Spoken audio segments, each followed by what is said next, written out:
बताइएगा कि ये वाक़या कैसे पेश आया था जब आप लोग उधर पहुँचे तो अपने आँखों से क्या देखा? देखें जो लफ्ज़ आपने बोला ज़िबा, ये कसाई से भी इसने बदतर काम किया है। शायद कसाई भी ऐसा ना करे, जानवर को ज़िबा करने वाला। हमें जैसे ही इत्तला मिली थी, हम फ़ौरी तौर पे, मैं खुद भी मौके पे पहुंचा हूँ और इसको हमने मौके से अरेस्ट किया, आला कत्ल भी बरामद किया है। और मुल्ज़िम जिसकी जो मालूमात ली है, निहायत ही सफ़ाक आदमी है, अय्याश तरह किस्म का आदमी है, जो लोगों की बीसियाँ खा चुका है और अय्याशियाँ उससे करता था। हमने अरेस्ट किया है और मुसलसल ये अपने बयान बदल रहा है, कभी बच्चियों पे इल्ज़ाम लगा रहा है, कभी बहू पे इल्ज़ाम लगा रहा है। तो हमने रिमांड हासिल किया है, हमारे पास शवाहिद बहुत हैं, आई विटनेसेस हमारे पास बहुत हैं। इंशाल्लाह इसको हम सख्त से सख्त सज़ा दिलवाएंगे इंशाल्लाह। ये कोई डिप्रेशन का शिकार था? देखिए डिप्रेशन का शिकार था तो अपने आप को मार लेता, उन मासूम बच्चियों का क्या कसूर था कि उनको मार दिया। ये कोई बात नहीं है, हम इसको ज़हनी मरीज़ करार दे के और इसको हम बरी करा दें, ऐसा नहीं है। उसके लिए भी एक बाकायदा तौर पे मेडिकल बोर्ड होता है, इसका मुआयना होगा, सारी चीज़ें हैं।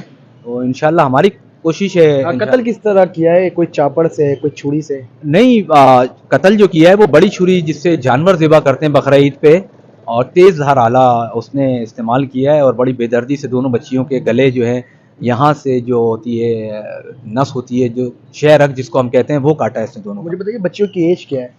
एज बड़ी बेटी जो है 13-14 साल की है और दूसरी जो है 6-7 साल की छोटी। इनका कोई कर्जा का भी मैटर चल रहा था, कोई बीसी वगैरह भी इलाके में लगा हुआ था, इसकी वजह से कोई डिप्रेशन के शिकार थे या मुश्किलात थी या कुछ परेशानी थी जो अपने बच्चियों को कत्ल किया इन्होंने? देखिए मैंने आपको पहले ही कहा ना, 4-4.5 लाख रुपए का कर्जा, मैं कहता हूँ कराची जैसी जगह में कोई इतना बड़ा कर्जा नहीं है।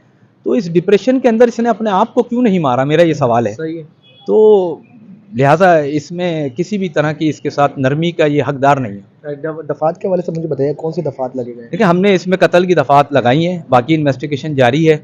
हमने 302 में एफआईआर दर्ज की है और इसका रिमांड हासिल कर लिया है, मज़ीद तफ्तीश जारी है। इंशाल्लाह जैसे ही कोई मज़ीद हमें कोई अपडेट होती है, हम मीडिया को ज़रूर आगाह सही है, करेंगे। मुझे लास्ट में ये बताइए पुलिस का रवैया फैमिली के साथ कैसा है? देखें जी, मैं तो फर्स्ट डे से और जब से ये वक़्वा हुआ है, इनका बेटा अरसलान और इसकी बेटियों से मुसलसल राब्ते में हूँ और मेरी हमदर्दियाँ और कानूनी तौर पे जो भी मदद है मेरी उनके साथ है। और मुझसे तो अभी भी थोड़ी देर पहले मिल के गए और बहुत अच्छे मूड में थे। बाकी अब दिल का हाल तो अल्लाह जानता है।